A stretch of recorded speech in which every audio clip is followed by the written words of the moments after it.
When someone is going through addiction or someone is addicted to something, you're addicted to drugs mostly or Cocaine and alcohol, yeah. cocaine and alcohol. But when someone is addicted to drugs, alcohol, sex, porn, whatever it is, lying, Well, work, stealing, I also had, work, I yeah, yeah. had food, work, love, Sure, I was sure. like multifaceted in my Right, addiction. right. People, whatever it might be. But if someone is addicted to anything and has an extreme addiction to that thing, what is that saying about them or the parts of them?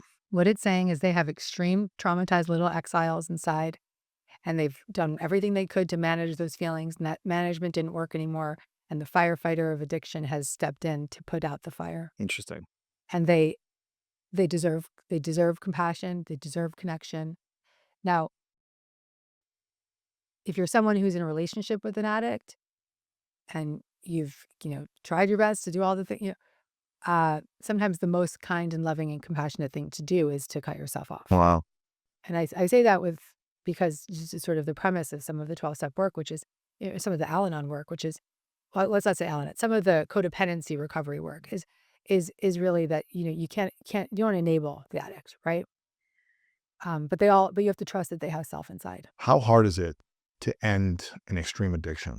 Depends on how much you want it as a cocaine addict, right? So it also depends on the drug of choice, right? Because if you're trying to get off heroin, it's very different than getting off cocaine, right? You get off cocaine, you just feel better right away. Like, you might detox a little bit, but ultimately you just feel like you're just like, whoa, I feel better today. I'm not anxious. I'm not crawling out of my skin. Whereas coming off of, heroin or opioids, I mean, that's brutal. You deserve detox. You deserve support. Go to an ER and get the detox that you need. Get whatever support that you need, because that's a different journey. But if you want it, if you want it, and that's the question. I think all these addicts might be like, well, of course I want it, right? But I want to be careful with what I say, because everybody would want it, right? They would want it, but there might be parts of you still that want to lean it, hold on, Of right? course, They because it want to makes you feel safer. makes them feel safe, There's or a relief. There's or that's the way that they think that the only way they think they can get ahead, or it's still fun, or whatever, right? Sometimes it's when we hit those big bottoms that we really stay clean and get clean, oftentimes, because it's no longer fun. Like, it's like so destructive. We don't want it anymore. For me, that was the case. I just didn't want it anymore.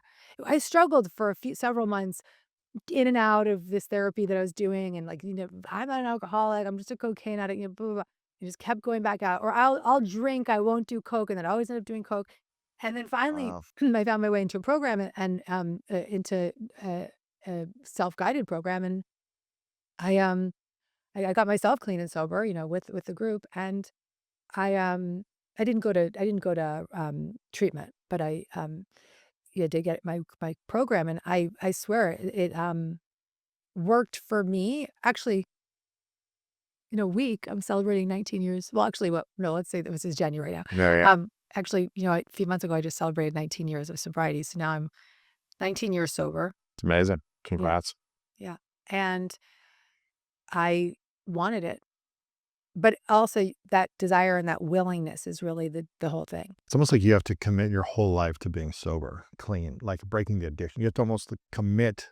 I'm willing to do whatever it takes to set myself free. And that might be painful to look at the parts of you in other Mhm. ways. But it's slow. They say in 12 steps, like, keep it simple, stupid. And, it's like slow and steady. And people always would say it to me, like, early in recovery, like, I wish you a slow recovery. And because you don't want to try to be, 20 years sober today. It's not going to happen. And I can look back almost 2 decades now and say every part of that journey was exactly as it needed to be. Yes. And the thing that's nice about the willingness and the wanting it is that if you do find your way to whatever kind of recovery path you find, it does feel good when you start to get a little bit of it. Absolutely. And then you want to reach for more and reach for more and reach Yeah, for better more. that momentum. Speaking of the new year, we're in the new year. If people are watching or listening to this now, if you could give people, there's a lot of things that have happened in the last few years, a lot of chaos in the world for people. There's a lot of financial up and down, social up and down, relational up and down, health up and down, political up and down. But if someone is watching or listening right now and they're saying, I just really want to create a new baseline for myself to start manifesting in 2025 in a beautiful way, in a way that I've never done it before. And if they're watching this and they're thinking, what's the best way to manifest after all the crap that we've been through in life, them individually, or the crap that the world has been through, what's the best way that they can start manifesting in 2025 and beyond? So there's 4 steps. Choose to check in with the parts of you that are burdened. Become curious about those parts and let them talk to you. Be curious. What do I need to know about these burden beliefs that I've had over the last 3 years and what I'm carrying? Check in, become curious, extend compassion by asking, what do you need? And then let those C qualities emerge. I'm telling you, I mean, it's like from now on, for the rest of my life, people are like, well, what do I do to manifest? And I just be like, check in. Check in and check in and check in more. 4-step check in. Do it more and more and more. This is the secret. This is the key to manifesting. We manifest what we believe, and that was some of the first words out of my mouth here today. And so, how do you want to change the patterns and burdens, and how do you want to attract more of what you want into your life? You tend to the belief systems that are holding you back with this 4-step check-in process. That's it. That's the process. Yeah. The book is self-help. This is your chance to change your life by Gabby Bernstein. Make sure you guys pick up a few copies. I love this because it's simple, it's short. So for me, it feels very manageable when I'm reading it. It's like it's easy to read. So make sure you guys check this out. The 4-step check-in process to transform the patterns that have held you back. And you mentioned this before, that we always hear about these limiting beliefs that are blocking us, that are holding us back.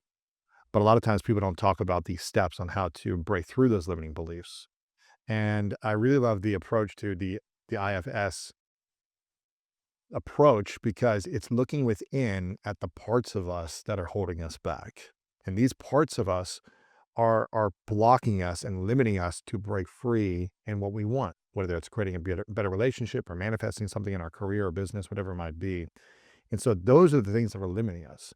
The things that have been trying to protect us for so long are actually helpful in certain ways, but not every way. So we Yeah. need to have a new relationship from a place of capital self, higher self within us, and start tending to those parts of us that have been holding us back, that have been limiting us, and incorporating a new, healthy, whole relationship with them so that they can support and elevate all of you.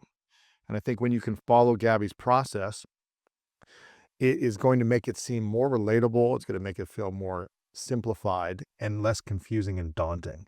Because some of these things in therapy can be extremely daunting to, like, just even sitting down with someone for an hour and hearing some terminology. It's like, I'm exhausted already. Let me just get back to my life and being addicted because that's what I know. Yeah. And so allow yourself to start sitting, start checking in with yourself, start reflecting, and following these 4 steps in this book. Thank you for watching this video. If you want more inspiring clips like this, make sure to click right here to subscribe, and click right here to watch that next video that is specific to support you in your life.